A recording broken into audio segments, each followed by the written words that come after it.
your salary. I do want to make sure that you guys make this as interactive as possible. Ask the questions.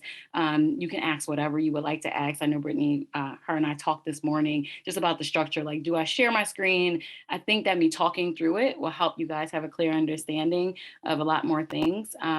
So I know I was given a presentation back in 2019, and they said something along the lines of 60% of women do not even negotiate their salary. And then is like 40% of people in general do not negotiate their salary.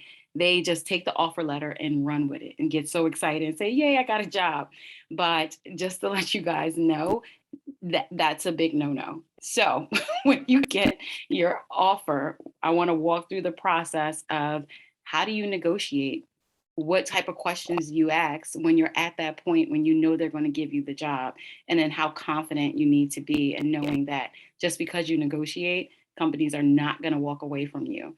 So, Brittany, do you want me to go in, or did you want to say something a little additional before we start? Yes, yes, yes. I wanted to break the ice just a little bit so you guys can use the chat, or you can be vocal about it, whatever you want to do. I want to know. We love the chat. We love the chat. I would like to know how many of you all have ever negotiated a salary. You can either put the reaction hand up. You could say yes. You could say no. I like the money bag sign. That's cool. Yes. Did you know? This is question number 2. Never. Some people have never done it before. Did you know that you can negotiate your salary? Most people do not know. I've always been scared. A lot of people are always constantly scared of how to. So we're going to go through some scenarios on how you can actually get to the money, because a lot of times a job will send you your offer letter, or you'll see something posted and they'll say, okay, this is the salary range that we can. Yes, but I didn't know it was possible. It's okay. It's okay. And far too often do we not have these conversations. So what I want you to do right now, if you have a friend, be a good friend. Text a friend this link so they can join in right now. Be a good friend so they can get this knowledge, because if you didn't know about it, I'm pretty sure they didn't know about it either. Okay. And they don't have to be within CDI to join in on this conversation. Anybody can join in this conversation. Everyone deserves the money.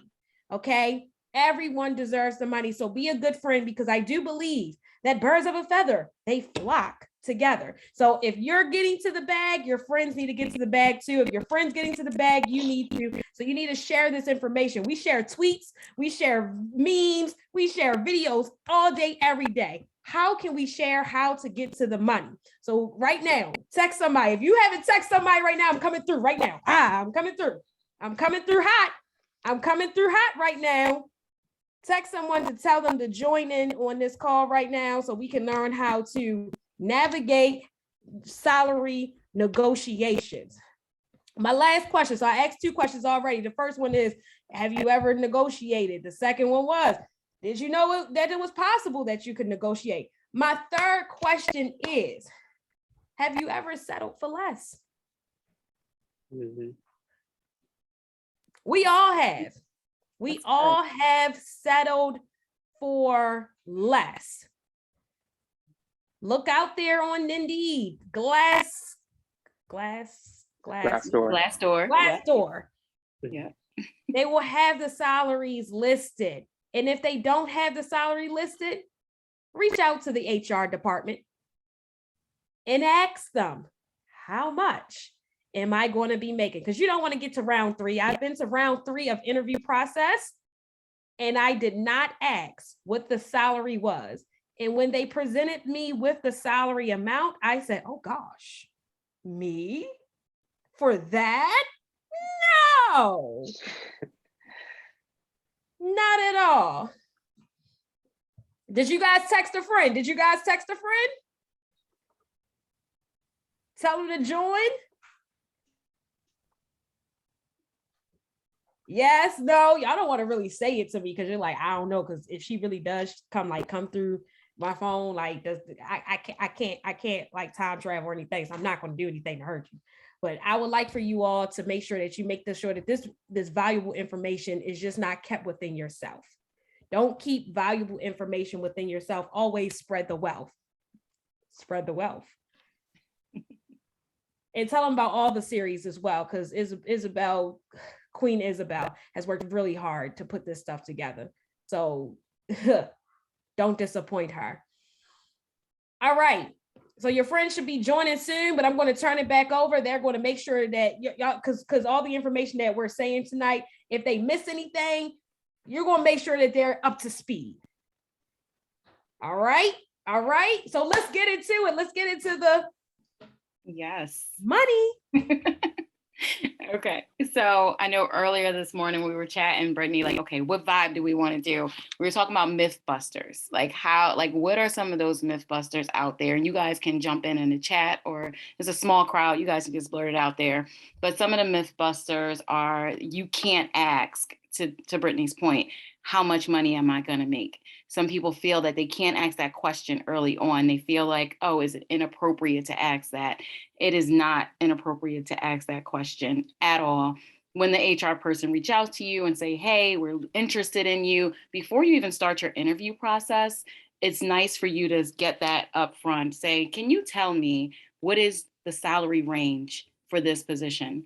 And I want you guys to write these things down, because you can just have these as your key items when you get your job. Like, did I ask these questions? Because you get so nervous when someone calls you and you're excited about it. So write down these key points. It's very simple.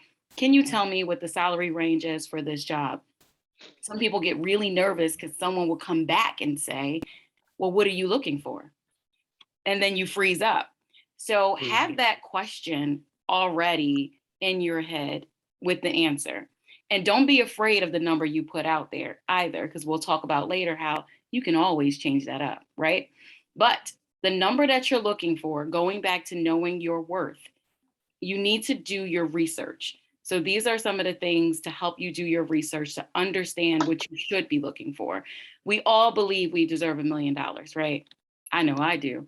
However, that's not a part of knowing your worth. You have to understand the job. You have to understand the industry for that job.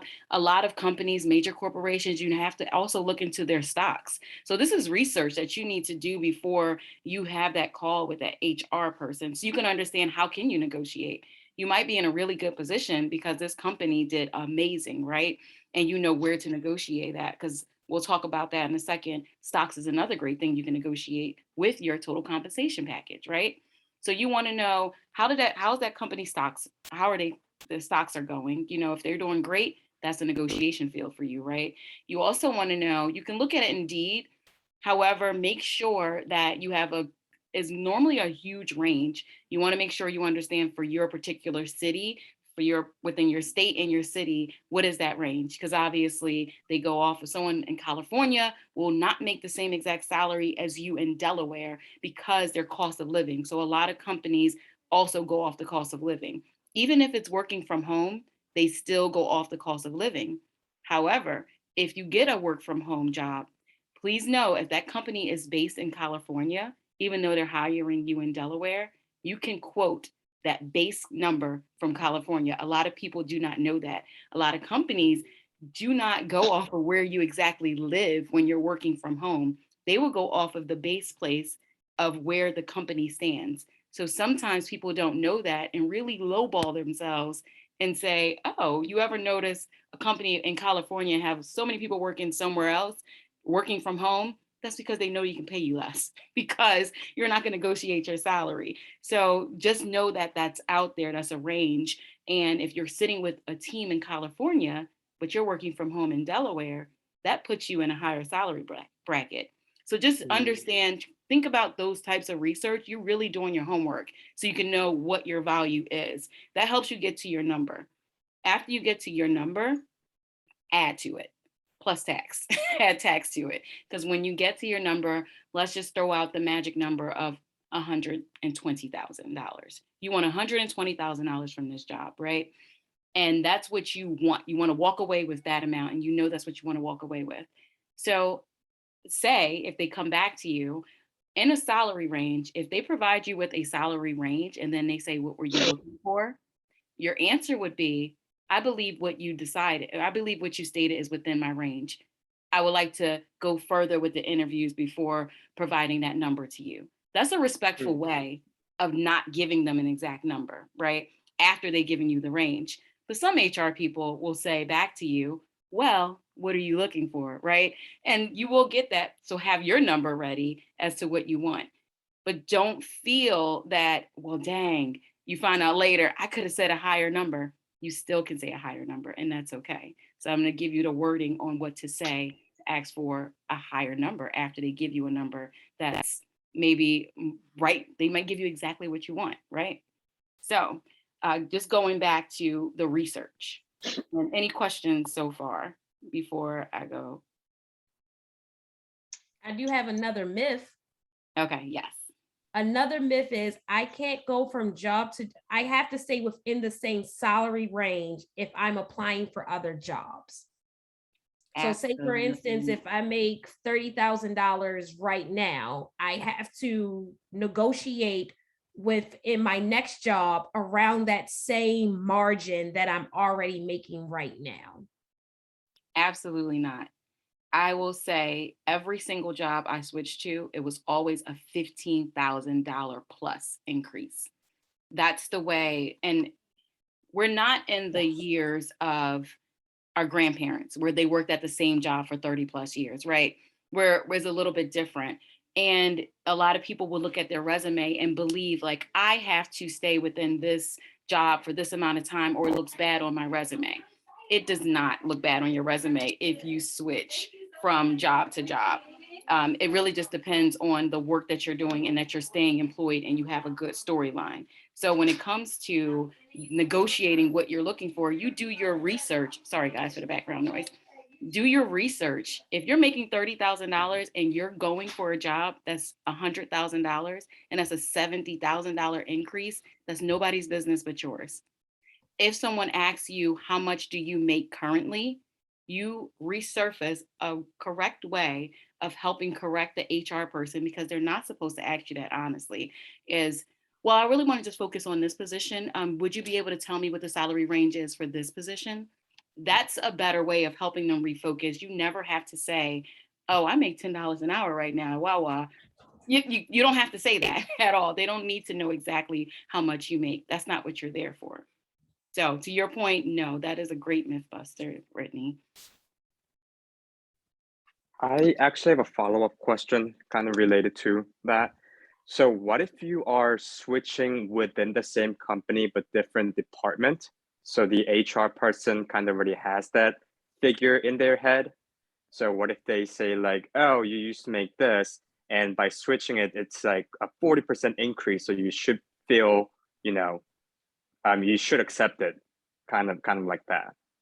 Now, Tay, that's where it gets tricky. Am I saying your name correctly? Yes, Okay. thank you. So I will say this is the reason why I tell people before you go into a company, go for what you want, right? Because it is very difficult. That's why you see a lot of people leaving a company and then coming back for their salary. It is very difficult. And I don't want to sell you guys a dream. I've already changed. I've been at Chase, I said, for 3 years, right? I'm in my second position, about to go into my third position at Chase, right? In regards to how a company look at internal transition, they will hire someone else external and pay them more money sometimes as their internal, depending on what that person negotiate. So that's very unfortunate. Most companies have a cap within HR where they will not move you financially more than a certain cap. Every company has their own cap. It could be a 10%, it can be 20%. So if you're looking for a 40% pay increase because you just switched jobs, most likely to get what you're looking for, the truth of the matter is, Tay, you have to leave the company, go out, and then come back in. However, what you can negotiate is your bonus structure. You can let them know, I am looking for this. And if they're unable to give that to you, a great question you can ask them is, now that I'm in this position playing this new role, will I be able to reflect the same compensation as my colleagues? That's a question that you can ask the manager, but then you're company, depending on how big your company is, we're talking about major corporations that you can do this. If you're in a smaller company, that's a conversation you can have with your manager. If you're coming into a group of, now you are a software engineer, but you used to be maybe, I don't know, in a project management team. Software engineers have a different pay structure. They make a different amount. After you've worked there for a year, most companies in their HR system have to reevaluate you, and you can't make but so much lower than your actual colleagues in your department for most companies. So there's ways Right. of getting around it, but you can express how much you were looking to make and have that conversation before you take that job to find out, how do I get to this amount? Can we get it with bonus? Can we get it with stocks? Can we get it with my compensation increase? So you could still have that initial conversation as if you're going into a brand new job. But I will say the likelihood of them giving you that money salary is very slim to none when it is more than 10%. Okay. Makes sense. Thank you.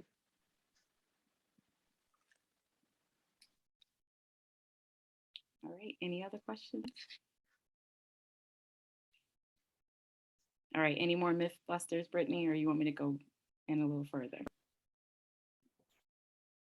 You could go a little further on in. If I have another Mythbuster, I'll let you know. Okay. All right. So I told you guys to understand the area. I told you guys, I'm just making some notes of some things I really want you guys to write down because it's important. Understand where the base of the company is. Understand where the company's stock is, because that's something that's going to bring into your conversation, right? And then the third thing is understand that everything is negotiable. Everything is negotiable after you get that letter. So do not feel fearful. I literally cried the first time I turned down my first six-figure job. I turned it down. I said, well, no, I need this. And they shot back and was like, well, that's all we're willing to offer. And I said, okay, well, thank you so much for your time. I need time to think about that, but I don't believe that that's what I'm going to be able to do. And I cried because I wanted that job. I wanted that money. So it is fearful. But after you do it the first time, I promise you guys, it's not as scary, because you'll realize that most companies do not want to go through this process again with another candidate. It costs you money. It costs them money. It really does, to take HR, to take another panel of candidates, to take all the vice presidents or directors that have to review it. They're going to most likely give you something, and you'll figure out what that something is as long as you understand as a total compensation package, right? So, and also the last thing is, please write this down, get it in writing. Whatever they say they're going to give you, get it in writing before you call your friends and family and say, guess what, mom, I got a new job. Get it in writing. It is very important. It pays off later. They can promise you, hey, we're going to give you 50,000 later on, maybe. Get it in writing, whatever it is. And if you get your letter and you realize that they missed out on something, please reach out and let them know prior to you signing it. Because once you sign it, it's done. That's what you signed up for, right? So before we go into the things you can negotiate, is there any other questions? All right. So you get your letter. Most companies, all companies give a total compensation package, right? And to a company, when they think about this person on your budget line, each person has a number. So if you ever worked in HR, you'll see next to somebody's name, you might see $200,000. You'll say, they make $200,000. No, that's their medical, right? That's all the things the company is putting into you, their 401k plan, all the things that the company is giving to you. That's what they look at as their total compensation. So that's what the company has budgeted for you, right? So your 401k match, that's not negotiable. That's normally standard or across the company. We're going to give you 4% match after a year. That's standard. Your medical, that's standard. You'll pick that. They'll give you up to this, right? But the things that are not standard is your base salary, which is negotiable, your employee, your restricted stock units. So write that down, because that's really important. A lot of major corporations have restricted stock units, meaning only their employees will be able to buy into that, or they're able to gift that to their employees, which is very important to understand how their stock market is doing. If their stock market is doing amazing, they'll be more generous in the restricted stock units, which definitely converts to money later on, right? You can cash those in for wherever the stock is at that time, which is a lot of money most of the time for major corporations, right? So your restricted stock units, and then your bonus structure. You want to try to understand what the company bonus structure is. Some companies pay one big bonus once a year. Some companies do quarterly bonuses and then do a major bonus maybe by the first quarter, right? So those three things, your salary, the restricted stock units, and the bonus, are the three things that you can negotiate at your once they give you that offer letter. Okay. Any questions? Hey, April, it's Tay again. I just have a quick question. Yeah. So, for example, let's say the company is giving out a year-end bonus, and I believe, for personal experience, I think I got an email, like a company-wide email saying the company is providing certain amount for bonuses to all employees. And that kind of seems like something more standard than something more, negotiated by person by person. So is that something different? Is that like a different type of bonuses or? So with that, that's once you are already in the company can provide bonuses at their discretion. They let you know that when you sign up. If the company is not doing well financially, they can provide zero bonus to every last one of the employees. So they make sure they put that in there that you are eligible up to 10% bonus based on how you performed and based on how the company is doing. Meaning they don't have to pay you a bonus, right? So make sure you read that fine line, because some people are like, well, I know my company gave me a bonus in February and then a zero bonus, and you base a lot of things on getting that big check and you won't get it. When you are signing up to a company, however, and I know this for a fact because I've done this, I stated, I am leaving my company at Q2 Q3 and coming into your company, which means I am forfeiting my bonus from my company that I'm leaving. Will you be able to compensate me at least half of what I would have gotten here? This is my number. So you can say that. And regardless of if anyone else in your team was provided with a bonus, you, Tay, will get a bonus because you signed the letter saying that you will get a $5,000, let's use that number, $5,000 bonus when bonus time comes. Means it doesn't matter how you perform. It doesn't matter what the company is performing. You signed the paper to say that's what you're going to get because you left your company. So a lot of people don't believe that's a negotiable thing because, again, you see that thing that came out saying, hey, we're not giving out bonuses or we're only giving out this amount. But that's actually negotiable because they have a bucket, they have a pot of this is what we're going to give you. So they already put that to the side when they hire you on. And that's a part of your total compensation package where you're saying just for that upcoming bonus period. So not every single bonus, you can't negotiate every single bonus, but you can negotiate the first bonus, which they would consider, put that in there as a sign-on bonus, but that is your sign-on bonus that you will not get until bonus money rolls out. Does that make sense? Yes. Okay. Thank you. You're welcome. All right. Any other questions? Yes, I do. Well, so we have three things that we can negotiate on. You have your the stocks, not the 401k. No. Right. Yes. So base they salary. have this your stocks, your salary, and what was the third one? The bonus. The bonus. The bonus. So bonus, stock, and salary are the three things that you can negotiate on. So I wanted to know, one myth is the 401k, so they match it, but you have to put in to it for them to match. So the myth is, if I don't put in any money, am I really getting a match from my 401k? So you are not. So if you can put in, if you're not putting in any money, the company have nothing to match you on. They have nothing to match you on. So you're losing out on money. And and that's the reason why if a company say they're going to match you up to 10%, some people are so fearful of taking 10% out their paycheck. I've never heard of a company matching you 10%. So let's be realistic. 4% is what I normally see. If the company is going to match you 4%, then you need to put 4% in there because you're missing out on money. They need to be able to match you. So that's a part of their plan with you. Whatever you put in, they'll match it up to that amount. So if you put in 1%, they're going to match you 1%. If you put in 10%, you can still put in 10%, but they're still only going to match you at 4%. But there's nothing wrong with you putting in the 10% as well. But they'll make it clear that they're going to match you at this amount. So one thing that we can tell the folks that are listening in, make sure that check to see if your employer has a 401k. That's number one. Check to see how much are they matching for the 401k. And number three, if you have been working for a job and you've already said, I've accepted my offer letter, I didn't do any negotiation, reach out to your HR person tonight or tomorrow morning and ask them, am I matching when I signed up? Because even if I can't negotiate, I do want to know, April, can I still go back and start putting money into my 401k? You can start, right?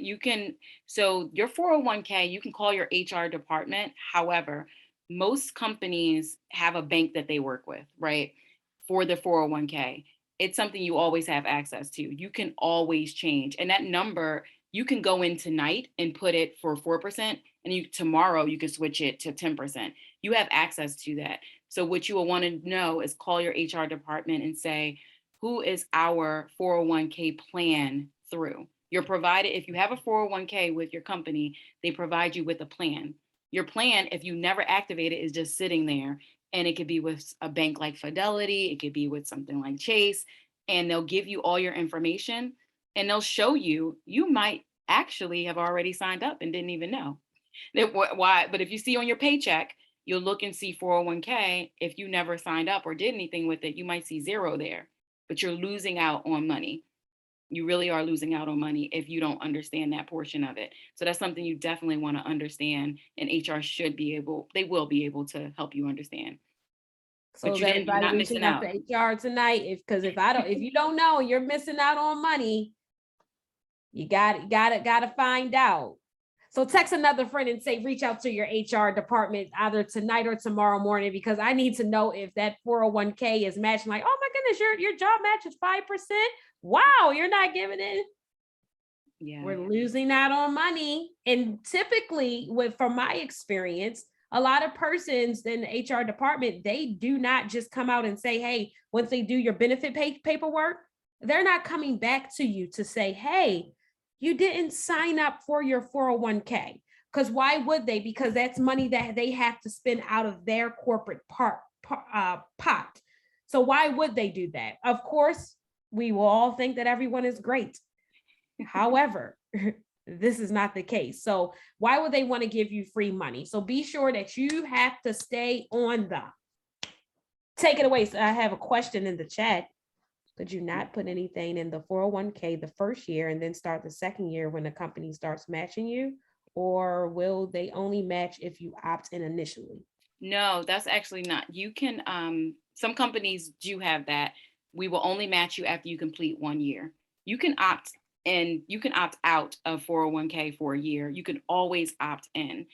Now, some companies might have policies during the annual enrollment. You might hear them say, this is your annual enrollment when you're selecting your medical benefits and everything else like that to opt into your 401k. But most companies do not have a cutoff period at all of when you can opt in or opt out of your 401k. Some people can go in and say, you know what, I need to cut off my 401k for now because I don't want any money coming out of my paycheck. I don't think that's a good idea, but you can do that at any time with most companies because, again, it's controlled by an entire different department and it's your money. You'll go in and you'll see is normally the same person that controls your stock units will control your 401k, will control any other payment plans that you do through your job. They'll have a completely different department handling that. And normally you can change that whenever you want to. You'll be surprised also on the jobs that have a 401k policy. So don't just think because I'm not in my career field, or I'm not in this certain corporate part, because I believe that Chick-fil-A has a 401k. I think Starbucks has a 401k. Like there are jobs too. And also, if you're still in that area in your life and you're really not in your career field and you still want to make sure that you have money later on in life, look at jobs to make sure that they do have a 401k policy. So in the future, invest in your future today. Yes, yes. And a lot of times when you get that offer letter, ask them to walk you through it, because there's a lot of stuff on there, right? And a lot of times you only want to look at that number, that base salary. You want to look at everything, and that's when you'll get your answers to how the company is invested into you. They have to give you that breakdown. They'll let you know you're eligible for medical. They'll let you know we match your 401k after a year. They'll let you know you're eligible for this type of bonus. These are the amount of stocks that we're going to give you or not give you. Sometimes within my position, they do not provide vice presidents with restricted stock units. However, if I ask for it and it's a part of the negotiation, you can't always read what someone else say. And that's where while you're an internal employee, you can say, help them understand. I understand that you do not provide people at the level of, VP, maybe only executive directors with restricted stock units.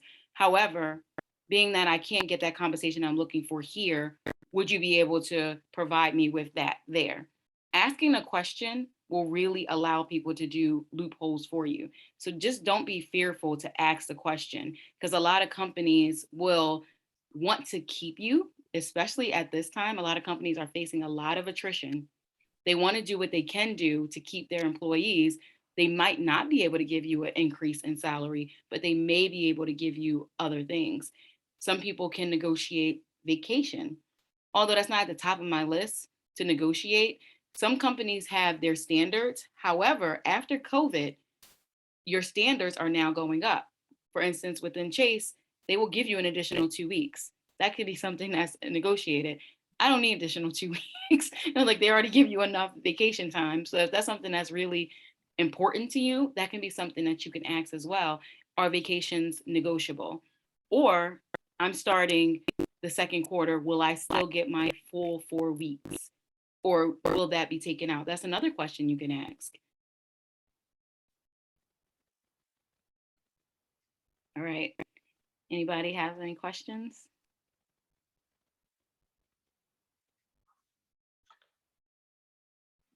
All right. Any more Mythbusters? Yes, I have another Mythbuster. After I negotiate my salary, when going for an appraisal for a raise, I have to wait at least 2 years before I ask to renegotiate my salary. So no, honestly, in a lot of companies that I've worked for, and I worked for a few companies, every single year that conversation is on the table, once a year. And it's called like bonus time, or a lot of companies have performance review time. Your company may call it something different, right? But when they provide you with how you did for the year, I think everyone goes through a review period with their team where you have to meet with your manager to talk about how did you perform throughout the year. Sometimes that conversation will happen at the end of December. Sometimes it'll happen early January. At that time, in most major corporations, they will also provide you with a compensation, help you understand you're going to stay at the same salary, you don't get a bonus, or you do get a bonus, you do get extra stocks. Most companies deliver that. If you're with a company that do not do that, that is your time during the time where you're talking about your review. But I think that is good to let your manager know in advance. Like, hi, I know we're going over my review period. Or even if you've missed it, we're now in April. That doesn't mean you can't go and say, hey, I want to talk about, you can always have that conversation saying, hey, I want to talk about, I know my salary is here. I'm looking to get here. Is there anything that I can do or to get to this position? How do we work forward and come up with a plan? It's more of not like a demanding, it's how you're saying it to most of the managers. If you're off cycle, of having that conversation with the manager, helping them understand where you are, where you believe you should be, and then helping them understand that that's what you're desiring. Instead of going out and posting for another job because of the salary, you can actually get what you want from your team. A lot of times managers don't know until you say something. They'll find out later, like, oh, I'm leaving because I don't make a lot of money here. But they could have actually kept you. Why lose talent? And I will say in major corporations, we have said to people, well, how much are they giving you? Can we match that? Because we don't want to leave that talent. We can't leave that talent because we will have to go through looking for someone to replace you, training them up, giving them all this training, and we can't lose you. So we have to put a number on that. We have a number of how much it's going to take to bring a new person in versus just give you that amount. Because for the most part, we're going to have to pay that new person most likely more money than what we're paying you. Because we could have gotten you for a cheaper price about 2 years ago when you came in. Now the market is going up. So a lot of companies are mindful of that. So don't feel as if your company is not mindful of your value, because they could be, but they're not going to go to you and say, hey, Brittany, you're doing an amazing job. Let me give you an extra $30,000. If you're not saying anything, they're not going to say anything. And why would they? I have a question. So besides that annual time where they reviewing you, you're going in and asking for like a higher compensation. What other time of the year do you think is appropriate to ask that question? So most companies have a budget that's due, right? So most companies have their budget structure. So that annual time to me is the best time to do it so they can put whatever you're asking for within that budget. If they know they need to give you now more money, right? And they didn't, plan for that, where are they going to find the money at? So you kind of want to make sure that November, December, January is that nice sweet spot because they're now planning for that next year's budget, right? So most companies will send out, major corporations send out, hey, we're doing our annual budget review now. When you start seeing emails like that, or even when the compensation packages are coming through, they need to know, what am I planning for January through December of 2023? They're going to start having those conversations in the next couple months already. They want to talk about promotions, who we're promoting, who are we doing this, because they have to get a bucket of money for you, right? So if you're asking for more money now in April, they could possibly have more money because of someone else leaving the company. And instead of them, they could have money in that bucket for you. But if you do it during that time of when they're setting their budget, you have a higher rate of getting what you're asking for. But don't ever feel that it's too late, because it's just a conversation. It's just that conversation of understanding, hey, if you've never talked about money with your company, hey, how do you do your budgets? Do you mind sharing with me, how do you go about getting a raise? How do you go about getting this amount? I was actually looking to make this amount. Do you know if that's even possible? Because a lot of times it's not your manager telling you no, it's HR is the budget for the actual team. They can tell you, well, within this team, you're at the cap of what we can provide for you. So they may tell you, if you want this, you might have to go to another department, or you might have to go to another company. Some people will be very transparent with you. But if you don't ask the question, you'll always wonder, or you might wind up leaving a job that you really love just because the question wasn't asked. Thank you. You're welcome. Ask and you shall receive. I do see a question in the chat that says, is it also appropriate to do this if it is your first job out of college? Yes, it is. I actually did that for my first job out of college. I was offered, and they gave me a complete package written out. This is how much you're going to make. I was salaried.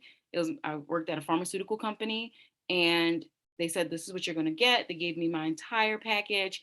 And I said to them, oh, well, because I'm commuting and because, I just asked the question back to HR, I probably would have been more fearful to ask my direct manager, who probably would have gave it to me faster, but I didn't want them to think I was greedy. So that's how you feel like, oh, I don't want them to feel like I don't appreciate it. They're giving me a chance, first job out of college. You can just ask the question. And that's what I did. I asked the question.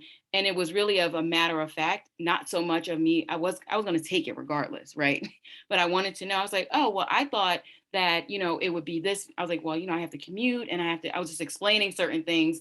You don't have to explain yourself in the way I did. Again, that was my first time negotiating. And they actually said, they came back and said, oh, okay, we talked to them and they said we can actually bring it up to this amount. And I was like, really? Okay. And I didn't realize that was me negotiating without really knowing I was negotiating, telling them my life story so they could feel bad for me, right? So they can give me more money. But you can do that. You're asking them to say, oh, thank you for the offer. I was expecting to see this number. Say if they offer you $40,000, like, oh, thank you so much for this offer. I was expecting to see 45,000. Again, be realistic. You do want to be realistic. However, if you say something that's not realistic, here's the thing, the offer is already on the table. They already gave you the offer. So say if you say, hey, I was actually expecting $60,000, and they say, oh, well, we can't do that. This is all we're not able to give you $60,000. Are you able to come up a little bit more? Are you able to do that? Would you be able to go back and ask the question? And it's nice to always let them know that they are going back to ask the question. It is not in HR's hands, right? That hiring manager is really looking at their budget and finding out what it's going to take to put you in. So that HR person is going back. So it's always nice to kind of put that in there in the most respectful way possible. Like, well, do you mind going back asking if they can bump the salary at all for this particular, for this particular request? And they'll let you know. We will let you know and get back to you. The best you can do is ask the question. And when they come back to you, let's do worst case scenario with a no. Now you have to find out, do you want to take on this job? And sometimes it's good to, if you get a no, it is good to speak to the manager and ask them and let them know, like, hey, I really like this company. I really I think I'm going to do great things here. Can you tell me, I was expecting to get more. However, I don't want to miss out on this opportunity. Is there an opportunity for me to make this, that, and the other? I don't think that it's wrong to say that and put that bug in that manager's ear, because when it does come time, they always understand what you were looking to make, right? And then you get a chance to prove yourself. So you might not be excited that you took on that job, especially coming out of college, and they're going to just give that to you. But at least they understand that they know what you're trying to make. So you'll be in a good position as they're doing their compensation packages later on in the year.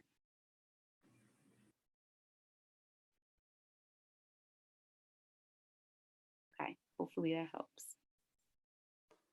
Yep, you're welcome. All right, any other questions?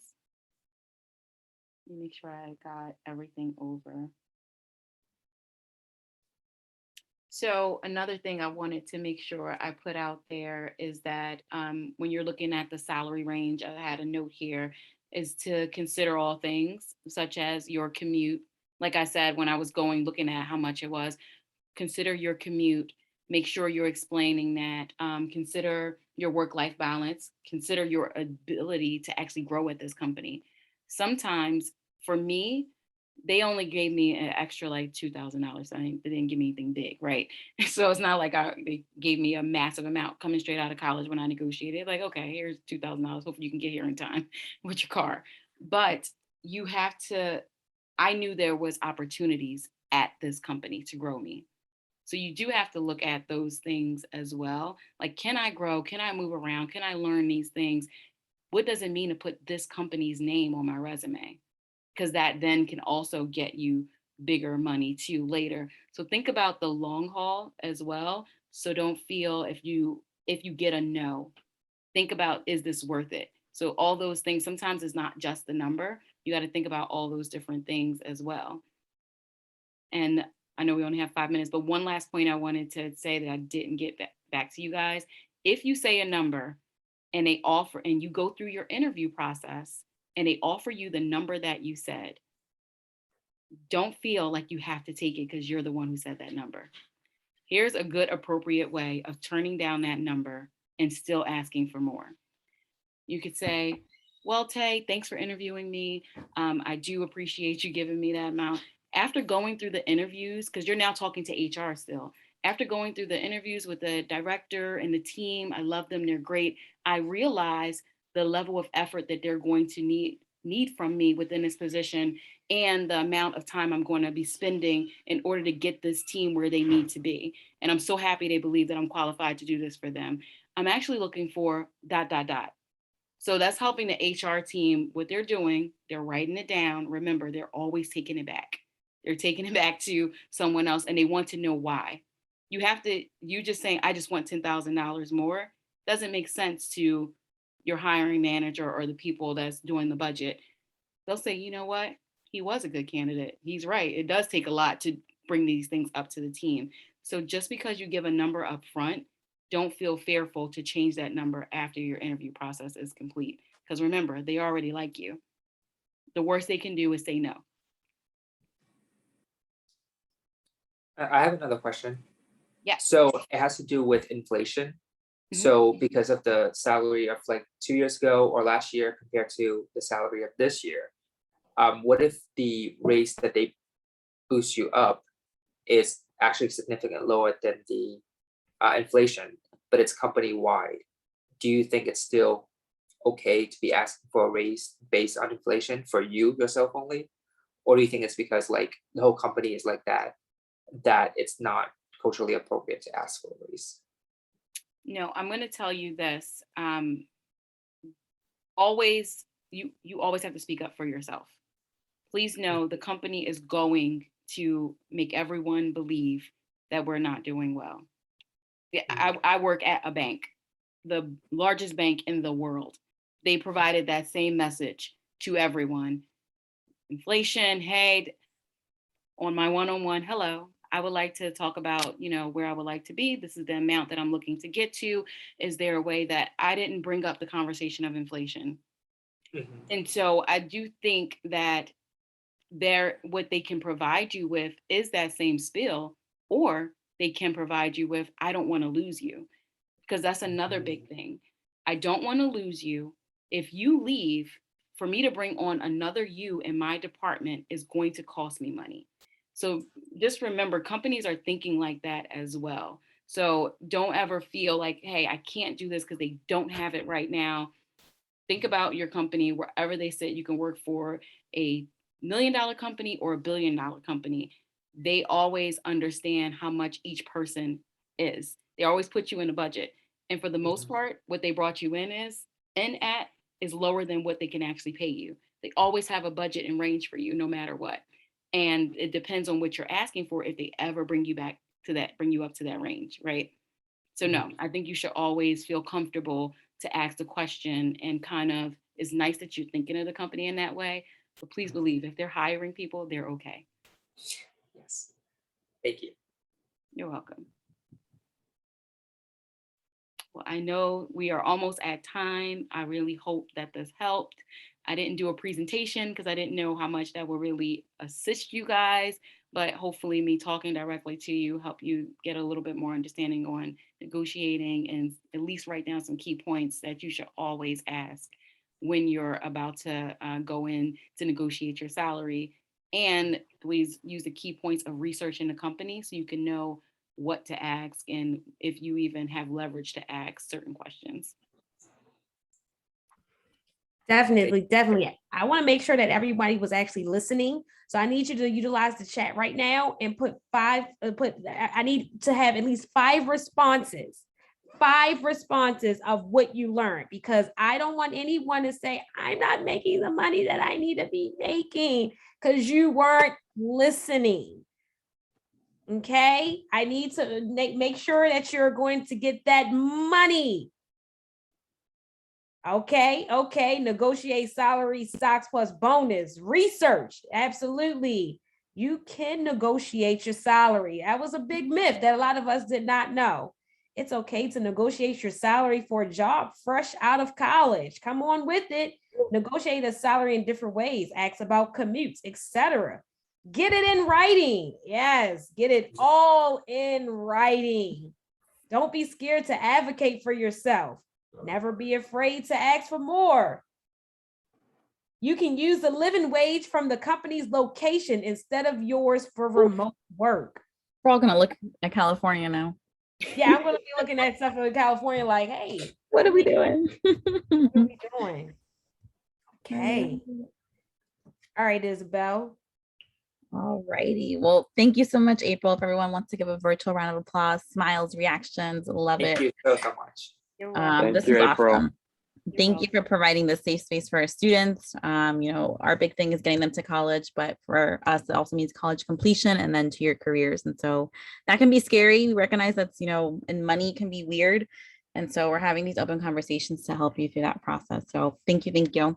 I put a quick link in the chat. Please complete that quick survey. It helps us as we do this year after year. We want to keep doing this for you, but want to get a sense of what's helpful, what other topics might be of interest to you all. And that sort of stuff. So please complete that.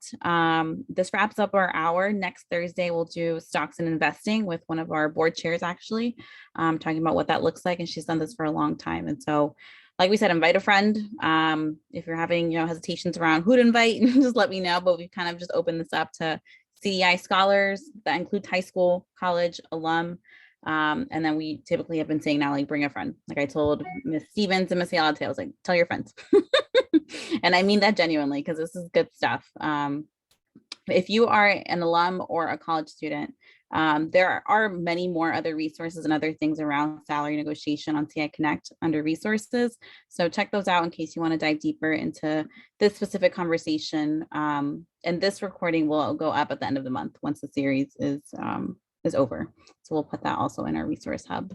But other than that, thank you so much once again, Ms. April. Thank you, CEI, Wendy, Brittany, for helping out with this. And thank you all for attending. Pat yourselves on the back. This is awesome for your growth and just overall development. So thanks, y'all. I'll hang out here if anyone has questions or wants to chit chat, but we are all wrapped up. Enjoy your dinner. Thank you, Isabel. Thank Bye, you. guys. Thank you for organizing, Isabel and Brittany as well.